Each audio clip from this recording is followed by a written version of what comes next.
আজকে আমি শারীরিকভাবে খুব সুস্থ নেই, যেহেতু শহীদ আসাদের মৃত্যুবার্ষিকী এই আলোচনা অনুষ্ঠানে আসাটা আমার দায়িত্ব বলে আমি মনে করেছি। যে কারণে আজকে আমি এখানে এসেছি, তাই খুব বেশি কথা বলতে পারবো না, সামান্য কিছু কথা বলবো। আপনি ইতিমধ্যে শহীদ আসাদ সম্পর্কেও বিস্তারিত কথা শুনেছেন, বিশেষ করে অধ্যাপক মাহবুবুল্লাহর যে তার লিখিত যে বক্তব্য, যেটা তার বইয়ে প্রকাশিত হয়েছে, সেই বক্তব্যে সেটা আরো খুব পরিষ্কার হয়ে গেছে। ছাত্রগণ 69 ছাত্রগণ অভ্যুত্থানে আমরা যারা জড়িত ছিলাম, সম্পৃক্ত ছিলাম, আমাদের কাছে শহীদ আসাদ এই নামটি একটা অত্যন্ত ভালোবাসার নাম। আমাদের এটা একটা, আমরা যে সংগ্রাম করেছি, যে আন্দোলন করেছি, সেই সংগ্রাম আন্দোলন সবচেয়ে একটা অনুপ্রেরণার নাম। শহীদ আসাদ আমাদের ইতিহাসের একটা অবশ্যম্ভাবী একটি নাম, সংযুক্ত নাম। যতই পাঠ্যপুস্তকে নাম না থাকুক বা স্মরণ না করুক অন্য কেউ, কিন্তু শহীদ আসাদকে কেউ ইতিহাস থেকে বিচ্ছিন্ন করতে পারবে না। এই দেশের স্বাধীনতার আন্দোলন, সমাজকে বদলে দেওয়ার যে আন্দোলন, যে সংগ্রাম, সেই সংগ্রামে আসাদ অবশ্যই অমর হয়ে থাকবেন ইতিহাসে। আমরা আজকে আরেকটি ছাত্রগণ অভ্যুত্থানের পরে এখানে সমবেত হয়েছি। 24-এর যে ছাত্রগণ অভ্যুত্থান, সেই গণ অভ্যুত্থানের ফলে আমরা একজন ফ্যাসিস্ট শাসককে দেশ থেকে চলে যেতে বাধ্য করেছি। 69 গণছাত্রগণ অভ্যুত্থানে তৎকালীন সামরিক শাসক আইয়ুব খানকে চলে যেতে বাধ্য করা হয়েছে। কিন্তু যে কথাগুলো অনেক বক্তাই বলেছেন যে আমরা আমাদের সেই ইপ্সিত যে লক্ষ্য, সেই লক্ষ্য আমরা পূরণ করতে পারিনি। জয়েদ সাকি বলেছেন যে আজকে প্রায় এই এত বছর পরেও আমরা একটা নির্বাচন করতে পারি না। এটা একটা সামগ্রিক ব্যাপার। আমরা যারা রাজনীতি করি, আমরা চেষ্টা করি, আমরা বদলানোর চেষ্টা করি, কিন্তু দেখা যায় সবগুলো সবসময় আমরা পেরে উঠি না। কারণ প্রতিক্রিয়াশীল যে চক্র আছে, সেই চক্র এত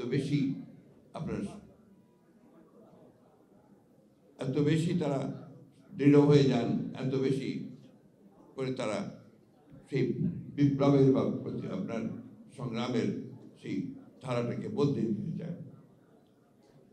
আজকে শহীদ আসাদ খুব প্রাসঙ্গিক এই জন্যে যে আমরা যে ফ্যাসিস্টদের বিরুদ্ধে দীর্ঘ সংগ্রাম করেছি, 15 বছর লড়াই করেছি, এবং সব শেষে আমরা একটা বিজয় অর্জন করেছি।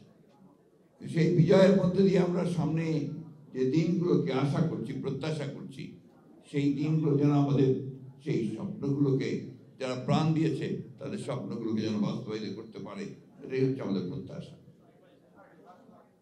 আজকে অনেক কথা উঠছে বিভিন্নভাবে, এবং সেই কথাগুলো এমনভাবে বলা হচ্ছে যাতে করে তর্ক, অনেক নতুন নতুন তর্ক সৃষ্টি করা হচ্ছে। আমরা সোজা কথায় যেটা বুঝি, সাধারণ মানুষ যেটা বোঝেন, যে পরিবর্তনের পরে তারা একটা গণতান্ত্রিক রাষ্ট্র চান। সেই গণতান্ত্রিক রাষ্ট্রে তারা তাদের অধিকার থেকে ফিরে যান, তারা যেন তাদের মোটা ভাত, মোটা কাপড় পরে থাকতে পারেন সাধারণ মানুষ, তারা যেন ভোটের অধিকারটা পান, তারা কথা বলার অধিকার পান, এবং তাদের সন্তানেরা যেন লেখাপড়া শিখতে পারে, তারা যেন একটা সুন্দর একটা সমাজে, যে সমাজে দুর্নীতি থাকবে না, যে সমাজে অন্যায় থাকবে না, যে সমাজে মানবিক মূল্যবোধ থাকবে, যে সেখানে ন্যায় বিচার থাকবে, সেই ধরনের একটি সমাজ তারা চান। কিন্তু সবসময় আমরা সেটা পাই না, যে কথা আমি আগেও বলেছি,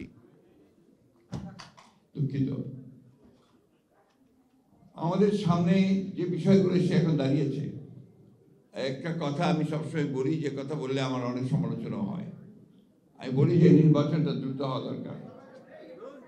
কেন বলি এই কথাটা আমি অনেকবার বলার চেষ্টা করেছি, কারণ আমরা বিশ্বাস করি যে একটি নির্বাচন যেটা থেকে আমরা প্রায় 15 বছর বঞ্চিত, এই নির্বাচনের মাধ্যমে আমাদের জনগণ তারা তাদের প্রতিনিধিকে নির্বাচিত করবার একটা সুযোগ পাবেন। এখন এখানে জোর করে যদি সেই বিষয়টাকে আপনার একটু বিতর্কিত করে ফেলা হয়, তাহলে জনগণ আবার তাদের সেই অধিকার থেকে বঞ্চিত হবে। এবং আমাদের যে অভিজ্ঞতা, সেই অভিজ্ঞতা আমরা দেখেছি যে এই ধরনের নির্বাচন যদি দ্রুত না হয়, সময় ক্ষেপণ করা হয়, তাহলে সেখানে অন্যান্য শক্তিগুলো মাথা চাড়া দিয়ে উঠতে থাকে এবং তখন জনগণের যে চাহিদা, সেই চাহিদা থেকে তারা পুরোপুরিভাবেই বঞ্চিত হয়। আমরা এই কথা বারবার বলতে চাই যে নির্বাচনে কে আসবে সেটা গুরুত্বপূর্ণ নয়, কিন্তু জনগণের অধিকারটা প্রতিষ্ঠিত হবে, সেটার জন্যই কিন্তু আমরা লড়াই করেছি দীর্ঘ 15 বছর। আমি সেই কারণেই বলেছি যে এই সময়টা আমাদের দরকার সত্যিকার অর্থেই আমরা বর্তমান যে অন্তর্বর্তীকালীন সরকার আছে, সেই সরকারের কাছে আমাদের প্রত্যাশা অনেক। স্বাভাবিকভাবেই একটা ছাত্র গণ অভ্যুত্থানের পরে আমরা জনগণের প্রত্যাশা অনেক বেড়েছে, কিন্তু দুর্ভাগ্যজনক হলেও সত্য যে এখন পর্যন্ত সমাজের যে অবস্থা দাঁড়িয়েছে, সেই অবস্থায় কিন্তু আমরা সেই ধরনের একটা ব্যবস্থা দেখে এখনো নিশ্চিত হতে পারছি না যে আমরা সেই প্রত্যাশাগুলো পূরণ হবে। এখানে অনেক কথা আছে, প্রত্যেকটি রাজনৈতিক দলের বিভিন্ন রকম প্রোগ্রাম আছে, কর্মসূচি আছে, সেই কর্মসূচিগুলো নিয়ে তারা এগোতে চায়। কিন্তু একটা বিষয় কিন্তু সবাই একমত যে একটা নির্বাচন হওয়া দরকার। নির্বাচনটা শুধু একটা দলকে ক্ষমতায় বসানোর জন্য নয়, নির্বাচনটা হচ্ছে গণতান্ত্রিক ব্যবস্থা দিয়ে যাওয়ার জন্য একটা পথ সৃষ্টি করা, একটা দরজা পার হওয়া। আজকে প্রশ্ন উঠছে যে সংস্কারগুলো সবগুলো করে আপনার নির্বাচনে যাওয়ার প্রশ্ন উঠছে, তাহলে কি আমরা 4-5 বছর ধরে অপেক্ষা করব, বা যতদিন সংস্কার সম্পূর্ণ হবে ততদিন ধরে অপেক্ষা করবে জনগণ যে তারা তাদের ভোটের অধিকার থেকে বঞ্চিত হবে? আমরা এখনো দেখছি যে আমাদের আমলাতন্ত্র আগের যে ব্যবস্থা ছিল সেই ব্যবস্থায় তারা এখনো সচিবালয় থেকে শুরু করে সমস্ত প্রশাসনে তারা একইভাবে তাদের ভূমিকা পালন করছে, কোনো রকম রদবদল হয়নি। বিশ্ববিদ্যালয়গুলোতে লেখাপড়া প্রায় বন্ধ হয়ে গেছে, স্কুল কলেজগুলোতে সেই ধরনের লেখাপড়া আর হচ্ছে না, স্বাস্থ্য ব্যবস্থা প্রায় ভেঙে পড়েছে, এগুলো অতীত থেকেই এসছে। এখন সেগুলো পরিবর্তনের এত অল্প সময়ে সম্ভব নয়, কিন্তু আমরা সেই পরিবর্তনগুলো চাই। সেই কারণে আমরা বলেছি যে নির্বাচন দ্রুত হওয়া দরকার। নির্বাচন দ্রুত হলে যে দল ক্ষমতায় আসবে তার যে রাজনৈতিক যে কমিটমেন্ট টু পিপুল থাকবে, সেই কমিটমেন্টগুলো তারা পালন করার জন্য অবশ্যই দায়বদ্ধ থাকবে।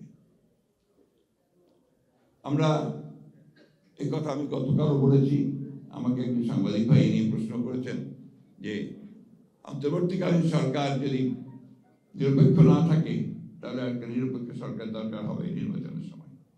আমি কথাটা বলেছি, কারণ আছে। কারণ যে আমরা দেখি যে বেশ কিছু বিষয়ে অন্তর্বর্তীকালীন সরকার নিরপেক্ষতা পালন করতে পারছেন না। আমি তাই অনুরোধ করব, আমি প্রত্যাশা করব যে আমরা আশা করি যে অন্তর্বর্তীকালীন সরকার তারা সেই নিরপেক্ষতা পালন করবেন এবং দেশে যে সংকট আছে সেই সংকট থেকে দেশকে মুক্ত করবার জন্য তারা কাজ করবেন। আসাদের মৃত্যু, জহির সাইদের শাহাদাত বরণ এবং আরো অসংখ্য মানুষের জীবনদান ৭১ সাল থেকে শুরু করে, তার আগে থেকে শুরু করে যে দান একটা সত্যিকার অর্থে গণতান্ত্রিক রাষ্ট্রের জন্য, সেটাকে যদি সত্যিকার অর্থেই আমাদের অর্থবহ করতে হয়, তাহলে আমাদের যেটা প্রয়োজন হবে যে ন্যূনতম বিষয়গুলোতে আমাদের ঐক্যবদ্ধ হওয়া। আমরা আমাদের যারা একসাথে আন্দোলন করছিলাম, যুগপৎ আন্দোলন করছিলাম, আমরা 31 দফা কর্মসূচি দিয়েছিলাম। এখন যদি কোনো পরিবর্তন করতে হয় বা পরিবর্তন করতে হয়, সেটাও সামনে আসতে পারে, কিন্তু ওটাকে সামনে রেখে কিন্তু আমরা এগোতে পারি। যে আমি মনে করি যে আমাদের এই ন্যূনতম যে সংস্কার রয়েছে নির্বাচন কেন্দ্রিক, সেই সংস্কারগুলো করেই আমাদের অতি দ্রুত নির্বাচনের পথে যাওয়া উচিত এবং নির্বাচনের মধ্য দিয়ে যে সরকার বেরিয়ে আসবে, তাদের দায়িত্ব হবে এখানে আপনার পুরোপুরিভাবে সেই সংস্কারের যে কমিটমেন্ট আমাদের আছে, একত্রিত কমিটমেন্ট, সেই কমিটমেন্টকে বাস্তবায়িত করা, জনগণের প্রত্যাশাকে পূরণ করা। আমি বক্তব্য দীর্ঘ করবো না, আমি আগে বলছি আমি অসুস্থ। আমি শুধু এই কথাই বলতে চাই, আসাদের রক্তকে আমরা বৃথা যেতে দিতে পারি না, জুয়েলের রক্তকে আমরা বৃথা যেতে পারি না, সাইদের রক্তকে বৃথা দিতে পারি না। সব মিলিয়ে আজকে যারা আমাদের জন্য, আমাদের ভবিষ্যতের জন্য তারা প্রাণ দিয়েছেন, সেই তারা যে চেয়েছিলেন, যে স্বপ্ন তাদের ছিল, সেই স্বপ্নগুলোকে যেন আমরা বাস্তবায়িত করতে পারি, সেই জন্য একটা ঐক্য গড়ে তুলে আমরা যেন সেটা অর্জন করতে পারি, সেই চেষ্টাই আমাদের করতে হবে। আপনাদের সকলকে অনেক ধন্যবাদ।